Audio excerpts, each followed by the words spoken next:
Hello everyone. Welcome to the Lightning Ball channel. If you haven't yet subscribed to my channel, please do so and activate the notification bell. Your support fuels my continued efforts. In this episode, we'll be talking about Primordial White Testarossa. If we were to choose the one primordial demon that gives Diablo the biggest headache, it would undoubtedly be Testarossa.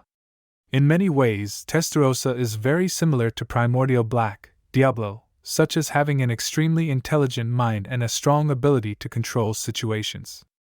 However, compared to Diablo, Testarossa's personality is much more stable. Personally, I think among the 7 primordial demons, Wiki, Testarossa, and Misery have relatively stable personalities, while Diablo, Rain, Carrera, and Ultima are more like problematic troublemakers. Testarossa's excellence even made Rimuru consider replacing Diablo as the second secretary. However, given that assigning Diablo to a diplomatic military position might lead to disastrous outcomes, that idea was eventually shelved. Speaking of which, it seems that both Shuna and Testarossa are more suited to be Rimuru's true secretaries. In the Tensura series, Testarossa enjoys immense popularity as a symbol of elegance and beauty, combined with both intelligence and power. Testarossa herself isn't particularly interested in increasing her strength, which is somewhat similar to Diablo. She is also, besides Primordial Wiki, one of the few primordial demons who shed tears over the loss of someone important. Wiki, for example, shed tears when Rudra was destroyed. If you've forgotten that part of the story, you can refer back to episode 72. Before gaining a physical body and a name, Testarossa was already incredibly powerful. As Diablo once remarked, fighting the named and embodied primordial blue, Rain, wasn't as challenging as fighting the unevolved primordial white. This speaks volumes about Testarossa's strength. In fact, Primordial White had the opportunity to obtain a body during the Lakeshore Dyed Scarlet incident, when Testarossa actually did gain a body. However, her deep sense of friendship led her to seal Blanche's body instead. In the historical records of the Eastern Empire, Primordial White was described as the absolute evil who wiped out the entire population of the Empire's vassal state, Siberia. Testarossa's manner was one of pride and nobility, and she exuded a chilling aura of death that struck fear into anyone who crossed her path. However, despite her terrifying presence, Testarossa showed respect for Rimuru the moment she first laid eyes on him. Since then, her reputation has only grown, never once diminishing. As mentioned in the previous episode about Primordial Yellow, Carrera, the 3 primordial demon beauties never stopped their power struggles in the Netherworld. Additionally, they would occasionally cause trouble in the Central World, making them a constant source of concern for the demon lords tasked with guarding their territories. However, Primordial White's domain overlapped with that of the Eastern Empire, leaving the headache of dealing with Primordial Yellow and Primordial Purple to the other demon lords. Even so, Primordial White was considered by Primordial Green, Misery, to be one of the most troublesome of the primordial demons. Misery also believed her to be the least likely of the 7 primordial demons to serve under anyone else. In fact, Primordial White initially had no intention of pledging her loyalty to Rimuru. She was merely looking to repay Diablo a favor to ease future negotiations, while also checking out the master Diablo was so obsessed with. If Rimuru had turned out to be an insignificant being, she had planned to kill him on the spot. However, after meeting Rimuru, not only did the other 2 primordial demons present develop a deep interest in him, but even Primordial White found herself intrigued, almost as if she had caught Diablo's fanatical tendencies. Of course, Rimuru's brilliant soul was one reason, but another key factor was Rimuru's generosity in providing bodies and names to the 3 primordial demon beauties as well as 700 other demons. As Primordial Wiki once said, naming a primordial demon was essentially a death sentence. Given that, it was no surprise that Rimuru became the object of intense admiration among the demons. The scene where Testarossa served tea to Rimuru was a testament to her absolute loyalty. Even Diablo, upon witnessing this, was left wide-eyed with disbelief.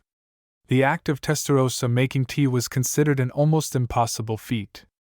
Incidentally, it was said that Testarossa's tea tasted better than both Xian's and Shuna's. Well, it's no surprise it was better than Xian's, but being better than Shuna's was quite shocking. After joining the Monster Federation, Testarossa even remarked that watching Rimuru-sama was far more interesting than engaging in power struggles with other primordial demons or destroying human nations.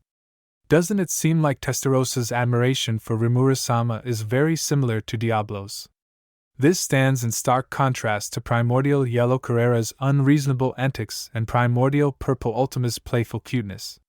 Testarossa's pursuit of power wasn't as intense. The reason is simple. Testarossa's strength lies more in her exceptional intellect.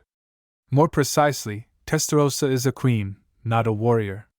After joining Rimuru's forces, she immediately memorized all the laws and regulations of the Monster Federation and even pointed out the unreasonable aspects.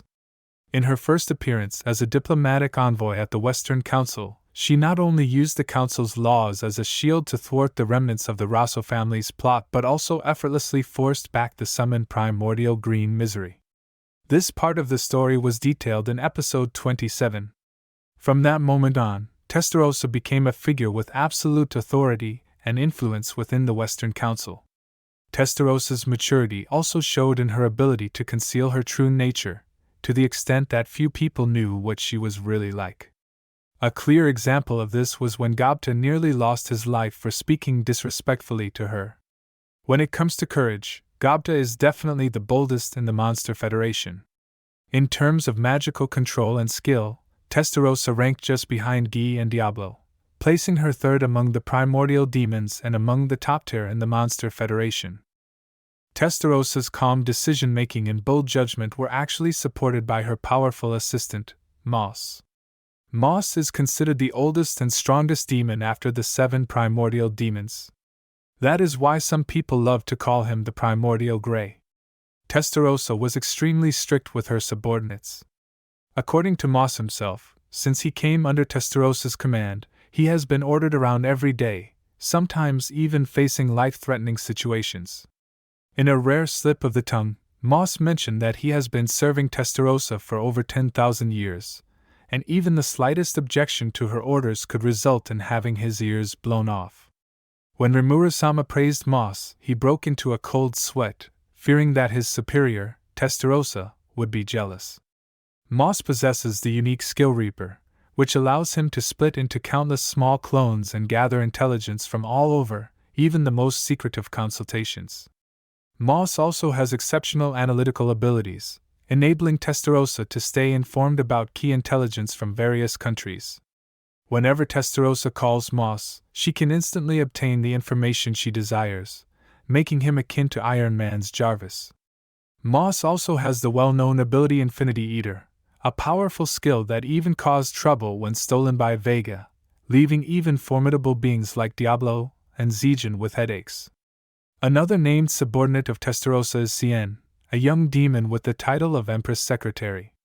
Despite being only 300 years old, Cien has made significant contributions in politics, war, and defense, earning Testarossa's trust. Given his young age and rapid rise, it's no wonder that Cien tears up with joy whenever Testarossa calls his name, grateful that his master still remembers him. Testarossa's flawless work performance and elegant demeanor owe much to the efforts of these 2 loyal subordinates. Although Testarossa didn't pursue the infinite expansion of power, like Diablo, she sought perfection in the mastery and precision of her magic skills. In a way, she could be seen as a female version of Diablo.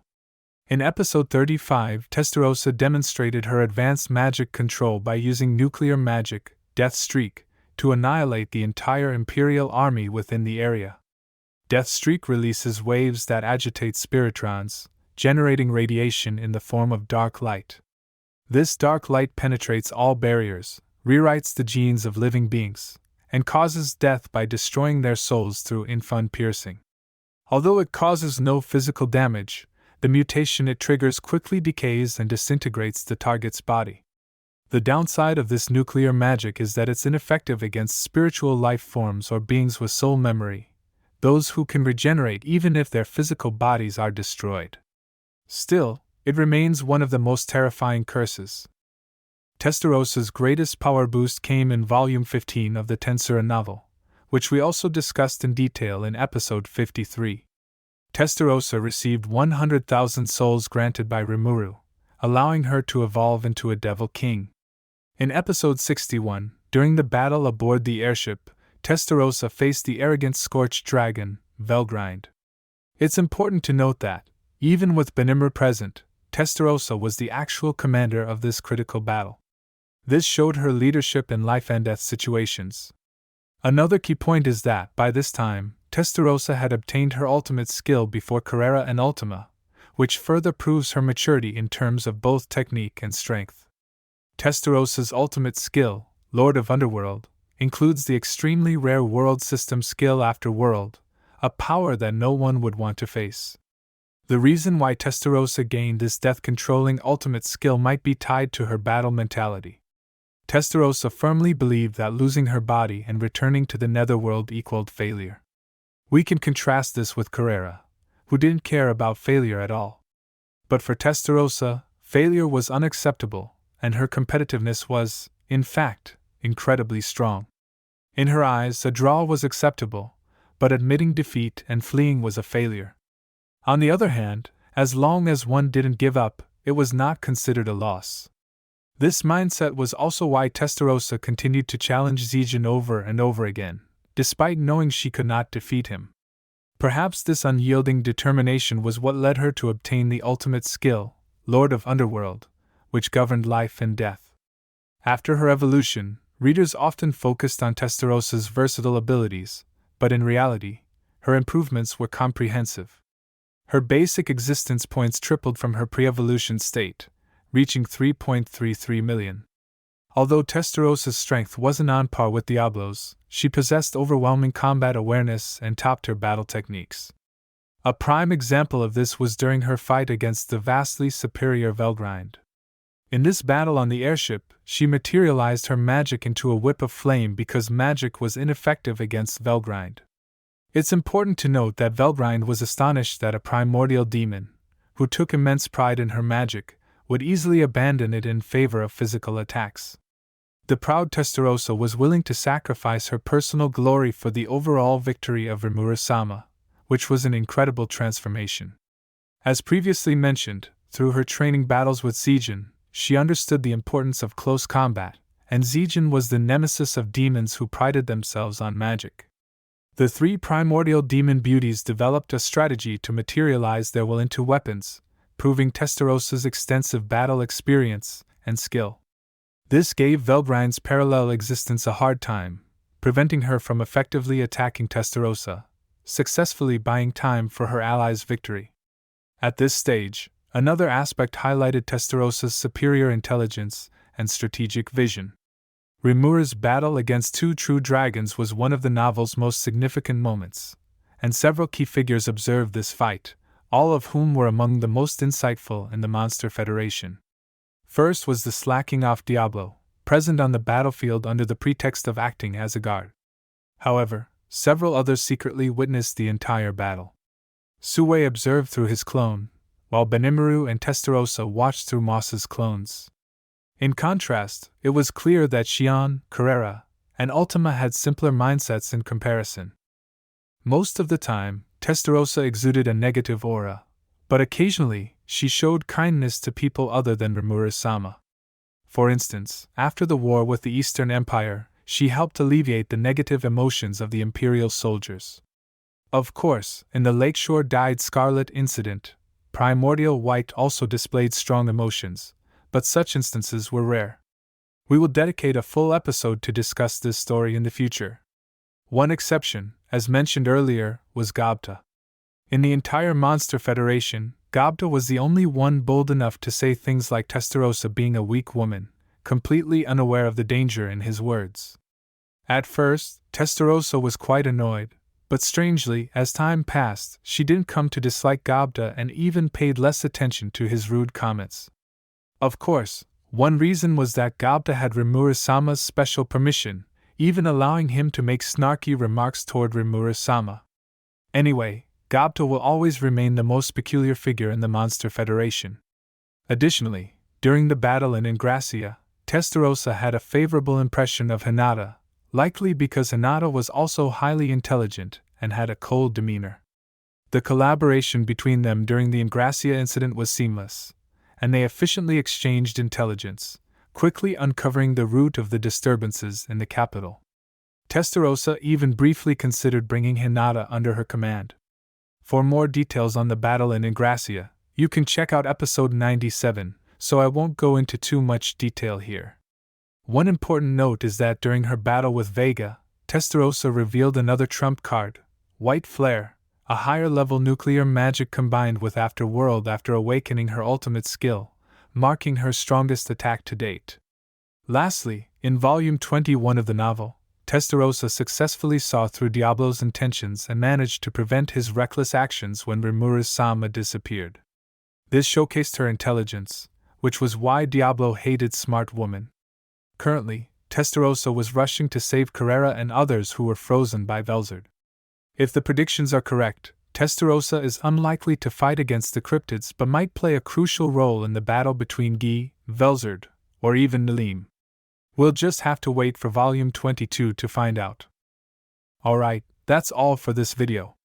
You may have noticed that compared to the Primordial Yellow Carrera episode, I didn't focus too much on battles already covered in previous videos but instead aimed to include more previously overlooked details, restoring the full story arc and personality traits of the character.